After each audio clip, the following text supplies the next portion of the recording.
لا یغرنک تقلب الذین کفروا فی البلاد، اے نبی علیہ السلام آپ کو دھوکے میں نہ ڈال دے ان لوگوں کا زمین پہ ملکوں میں چلتے پھرتے رہنا جنہوں نے اپنے رب کے ساتھ کفر کیا۔ یہ خطاب تو نبی علیہ السلام کو ہے اور آپ کے ذریعے پوری انسانیت کو ہے کہ اگر کافروں کو دنیا میں اللہ کے منکرین کو کچھ ملا ہوا ہے تو یہ آپ کو دھوکے میں نہ ڈال دے، کیونکہ اللہ نے تو اپنے مخالفین کی روٹی روزی تو نہیں بند کرنی، وہ تو اللہ نے دینا ہے، وہ اللہ نے رزق کی ذمہ داری لی ہوئی ہے۔ یہ نہیں ہے کہ جو اللہ کا نافرمان ہے تو وہ بھوکا مر جائے گا، نہیں، آخرت جو ہے نا صرف انہی کی ہوگی جنہوں نے دنیا اللہ کی مرضی کی گزاری ہوگی، اور جنہوں نے دنیا اپنی مرضی کی گزاری ہوگی آخرت پھر وہ گزاریں گے جو اللہ کی مرضی ہوگی، والعیاذ باللہ تعالی۔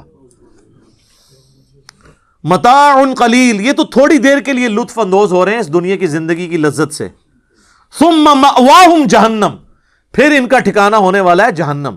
یعنی دنیا میں یہ کتنا عرصہ کر لیں گے؟ کوئی 50 سال، 60 سال، 70 سال۔ صحیح مسلم کی حدیث ہے دنیا اور آخرت کی مثال اس طرح ہے کہ کوئی شخص سمندر میں اپنی انگلی ڈبوئے، اس کے ساتھ جتنا پانی لگے گا وہ دنیا کی زندگی ہے، اور انفینٹ سمندر آخرت کی زندگی ہے۔ کوئی سوچ بھی سکتا ہے؟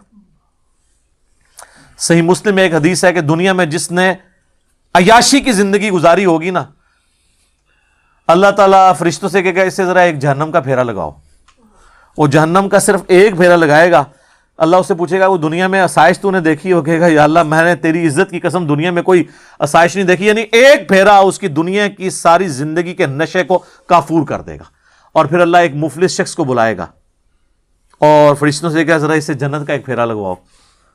وہ جنت کا پھیرا لگا کے آئے گا، اللہ کہے گا دنیا میں کوئی تکلیف دیکھی؟ کہے گا اللہ تیری عزت کی قسم یہ کچھ اگر ملنا تھا تو میں نے کچھ بھی نہیں دیکھا دنیا میں۔ اور حقیقت بھی ہے کہ دنیا کی 60 سال کی زندگی کے عوض اگر کھربوں سال کی انفینٹ زندگی ملنے والی ہے تو سر اس سے بڑی کیا کامیابی ہے۔ اور صحیح مسلم میں ہی حدیث ہے، سر یہ مسلم شریف کا جو جنت والا چیپٹر ہے وہ آپ پڑھیں، اور کمبائنڈ فارم میں آپ نے پوری کتب ستہ کا اگر پڑھنا ہے تو مشکات میں 30 جلد میں جنت والا چیپٹر پڑھیں۔ صحیح مسلم میں حدیث ہے کہ جب جنتی جنت میں انٹر ہوں گے نا تو پہلی خوشخبری انہیں دی جائے گی کہ آج کے بعد تم بوڑھے نہیں ہوگے، ہمیشہ جوان رہوگے 30 سال کے۔ آج کے بعد تم بیمار نہیں ہوگے، ہمیشہ تندرست رہوگے۔ آج کے بعد تمہیں کوئی بھی تکلیف نہیں آئے گی، بدحالی نہیں آئے گی، ہمیشہ خوشحال رہوگے۔ آج کے بعد تمہیں موت نہیں آئے گی، ہمیشہ زندہ رہوگے۔ اور ایک اور حدیث ہے بخاری مسلم میں، اس میں ایک اور خوبی بھی ہے کہ آج کے بعد اللہ تم سے کبھی ناراض نہیں ہوگا، ہمیشہ راضی رہے گا۔ جنت میں کوئی کام ایسا نہیں جس سے اللہ ناراض ہو، سارے اس کی رضامندی کے ہیں۔ خیر یہ بھی ایک الگ سے ایک ٹاپک ہے۔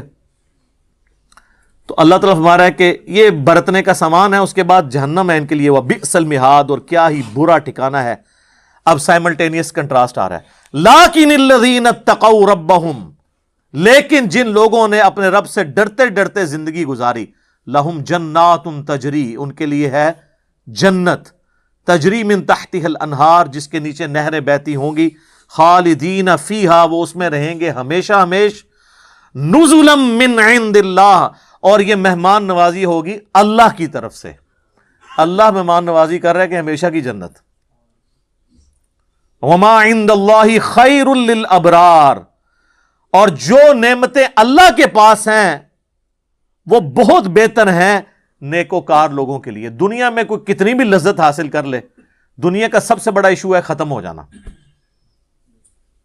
تو آخرت تو اللہ نے فرمایا والآخرۃ خیر وابقی، آخرت تو بہتر بھی ہے دنیا سے اور ہمیشہ رہنے والی ہے، نہ ختم ہونے والی ہے۔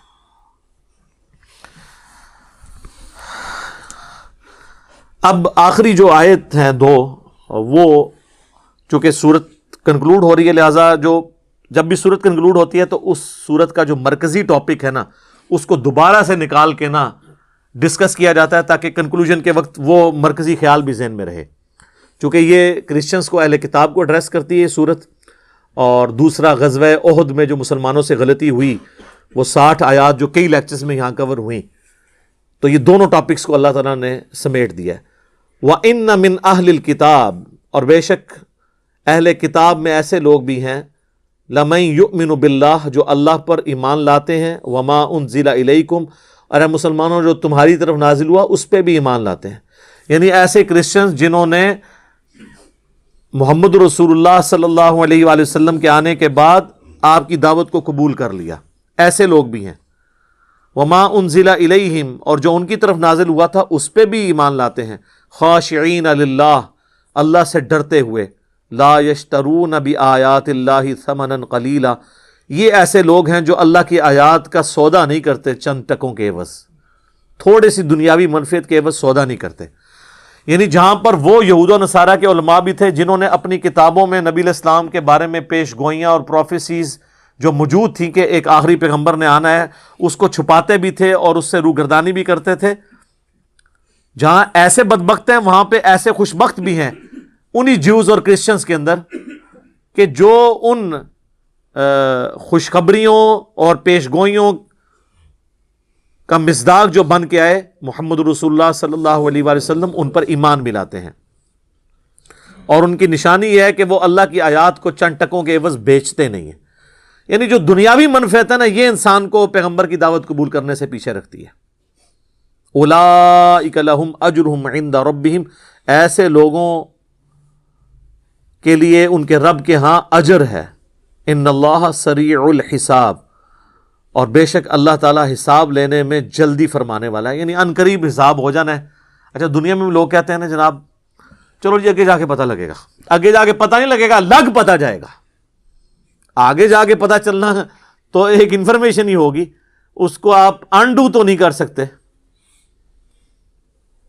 اللہ تو چاہتا ہے کہ مرنے سے پہلے تمہیں پتہ چل جائے، یعنی کہ جو ہم بھی عرض کرتے ہیں کہ مرنے سے پہلے اے مسلمان کر لے اس پہ غور، کتابوں کا خدا اور ہے، یہ کتابوں کا خدا ہے جس نے تعارف کروایا ہے، اور جو بابوں نے آپ کو تعارف کروایا ہے بابوں کا خدا اور ہے، اگرچہ وہ اسی خدا کو مانتے ہیں لیکن وہ اللہ کو مطلوب نہیں ہے وہ کوالٹی، نہ وہ شریعت جو انہوں نے پیش کی ہوئی ہے، بلکہ اللہ اس شریعت کو آن کرتا ہے جو اس نے کتابوں کے ذریعے اپنے پیغمبروں کے ذریعے آپ تک پہنچائی ہے۔